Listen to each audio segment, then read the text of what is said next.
Who doesn't want to live a long, active, and healthy second half of life in retirement? In an age of global discord and a changing world, can Madeira, this island paradise, be a haven for peace, health, happiness, and longevity? Could it be a so-called blue zone? What even is a blue zone? Stay tuned for a discussion that might just change the way you plan for your own second half of life.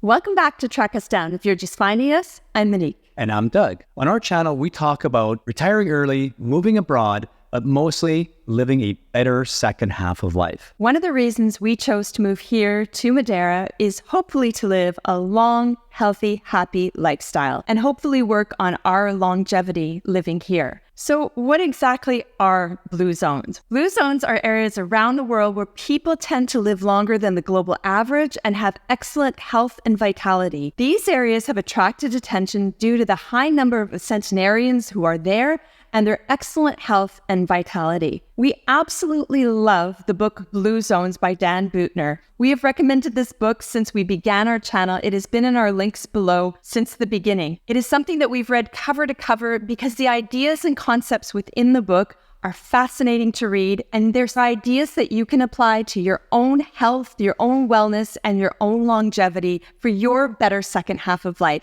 And that's what we're doing with the blue zones. And we find that absolutely fascinating. I can't believe there's pockets around the world, first of all, where people live to 100 or more, but that many of them live together and in that community.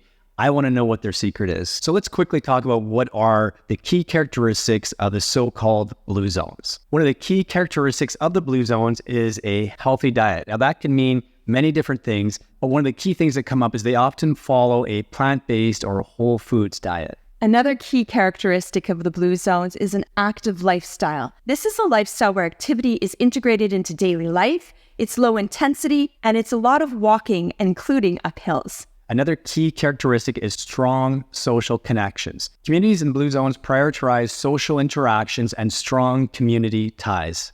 Purposeful living. Residents who live in blue zones tend to have a strong sense of purpose, and that contributes to their overall well-being. So according to the research, especially from this book, The Blue Zones, some of the main blue zone areas in the world include areas such as Okinawa, Japan, Sardinia, Italy, and the Nicoya Peninsula in Costa Rica. Also, Icaria, Greece, and Loma Linda, California. California, USA has a blue zones? What? So scientists study blue zones, hoping that they can apply those principles to other communities and give other people the chance to live a long and healthy retirement. For example, in high-income communities, the life expectancy for men is 76 to 81 years, and for women, it's about 81 to 85 years. Bit of a disparity there. According to CDC data, U.S. life expectancy has declined in the last 2 decades. That's kind of surprising. Yeah, and a little bit scary. You'd think that life expectancy would be going up with all the innovations in science and health and well-being, but just see what's going on in the world. I think that we're taking a step backwards. Let's fix that. Experts at the Harvard School of Public Health attribute much of the decline to the structure of the U.S. healthcare system, which puts a focus on sick care rather than overall health. However, countries like Costa Rica and especially Portugal are often cited as examples where integrating basic healthcare has led to positive outcomes. So the big question is, can Madeira be a blue zone? Is Madeira a blue zone? There are certain things, some key characteristics of Madeira that actually contributed, we think, to being a blue zone. But there's also some things that might be a drawback to that. So let's go over some of the reasons Madeira might be a blue zone. And some of the reasons why it may not. So like some of the other blue zones, Madeira's isolation in the Atlantic Ocean may lead to more of a close-knit society, more of a traditional way of life that might create a more tight-knit community. That could be a plus for a blue zone. Also, dietary habits. In the Blue Zones book, he highly recommends the Mediterranean diet, which is high in plant-based foods, along with olive oil and fish. And that, of course, is very available here on Madeira. So the way you eat does contribute to longevity. And speaking of food here, the fresh produce and everything without the pesticides and right from the farm, right to the market. When you're buying fresh foods, it's so tasteful and it is so full of nutrients. That has got to make a big difference. All those fruits and vegetables contribute antioxidants and help with inflammation. And of course, there's the active Madeiran lifestyle. With all the hills and trails and levadas, it is so easy to get out and be active. Whether it's walking, running, biking, swimming, the nice weather, it just allows you to be outside more and being much more active. And even if you're just walking to the store or walking to the market, you're walking up and down hills, you're always on the move here. And that definitely is part of Blue Zones. Another part of the Blue Zones is having lower stress levels and better mental health. And family and community certainly contribute to that.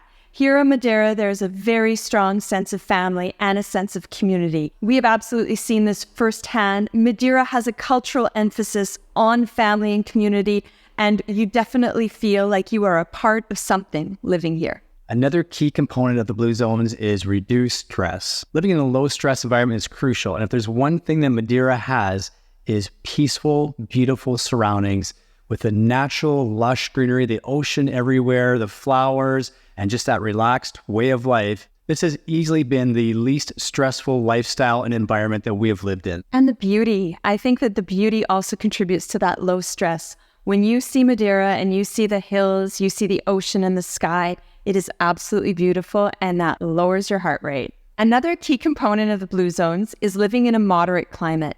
Madeira absolutely has this one.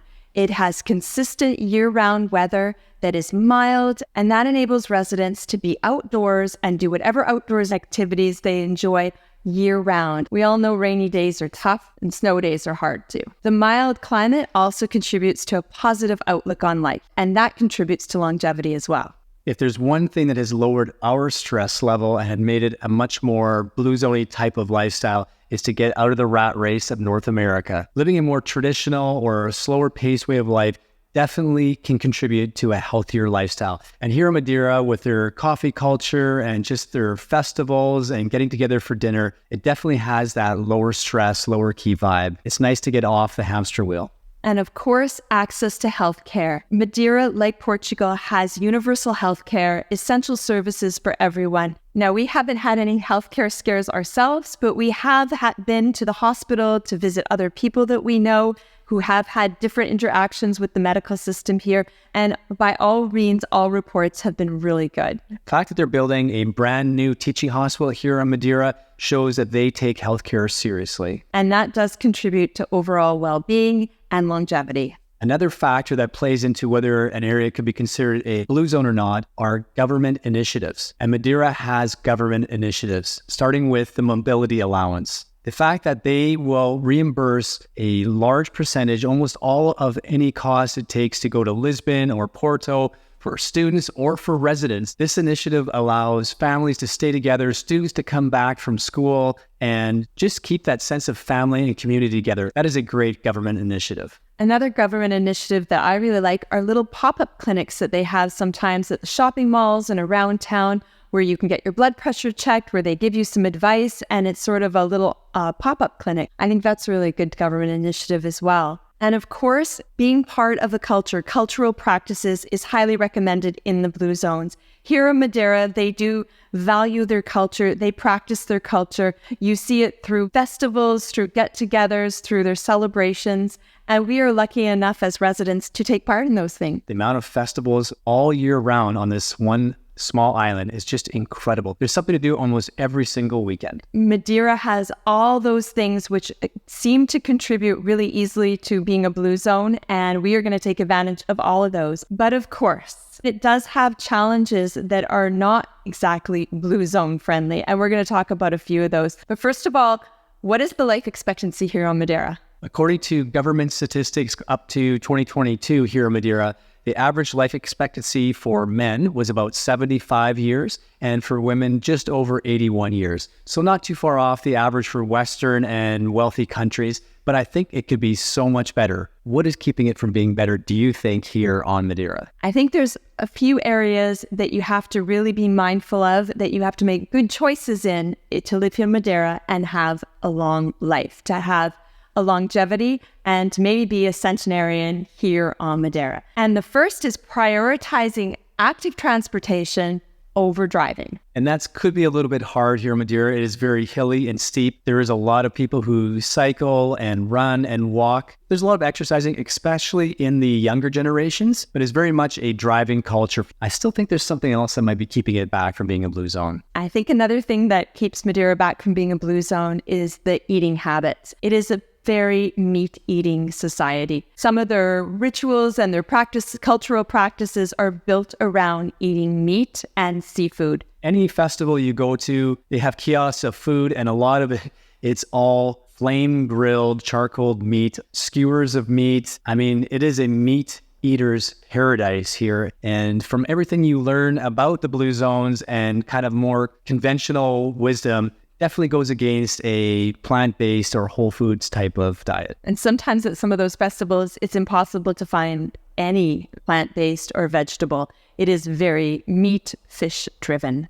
One other issue that might be holding Madeira back from being a so-called blue zone is the smoking. Especially the older generations, there is a lot of cigarette smoking going on here. You see it at the cafes and all the different events. You see it with the amount of cigarette butts around on the road. They definitely come from a historical background of heavy smoking. And lastly, I think the last one that keeps Madeira from being a blue zone is the drinking. Alcohol, as you know, we've highlighted in some of our videos, is not very expensive. You can buy a bottle of wine for €3.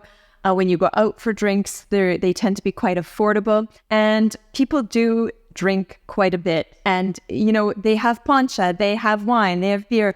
It's all great, and we do enjoy those things, and we have had one too many ponchas sometimes, but it is a drinking culture, and alcohol seems to be associated with many of the festivals and get-togethers, and that keeps Madeira from being really a blue zone, as alcohol is not prioritized in a healthy lifestyle. So can Madeira be your own personal blue zone? I think just from its topography, its climate, all the things we mentioned before that Madeira has going for it, those you get just for being here. So for many, many points, the healthy food, the climate, the social networks, the healthcare, that's all here. But there are some areas that you need to make healthy choices. Of course, you don't have to drink. You don't have to drink that much. You definitely don't have to smoke. And you can make different choices when it comes to diet. It's about taking all the latest research and the best kind of conventional wisdom and doing what's best for you. I definitely think, from my opinion,